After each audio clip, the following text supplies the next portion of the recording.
एक दिन हसन अपनी माँ के साथ बाजार गया। रास्ते में एक बुजुर्ग महिला ने अपनी चीजें गिरा दी और लोग उसे अनदेखा कर रहे थे। हसन ने जल्दी से मदद की चीजें उन्हें दी और मुस्कुराते हुए कहा, मेरी माँ ने मुझे बड़े लोगों का सम्मान करना सिखाया है। अल्लाह इससे खुश हैं। महिला ने हसन को आशीर्वाद दिया और कहा, बेटा, जो बड़े लोगों का सम्मान करते हैं वे जीवन में हमेशा सफल होते हैं। हसन की मां थोड़ी पीछे खड़ी हैं।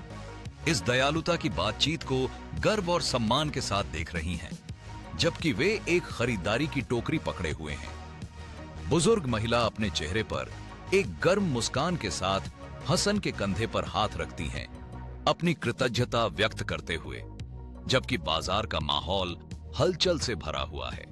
कुछ समय बाद हसन ने अपने मोहल्ले में एक छोटी सी सभा का आयोजन किया। पार्क में बच्चे खेल रहे थे और पड़ोसी पेड़ों की छांव में खुश होकर बातें कर रहे थे। हसन ने आगे बढ़कर सभी से साझा किया कि हम सभी को एक दूसरे की मदद करनी चाहिए और इससे समाज मजबूत बनता है। एक समुदाय का सदस्य आगे बढ़ता है और अपना व्यक्तिगत अनुभव साझा करता है कि कैसे हसन की दयालुता ने उन्हें प्रेरित किया।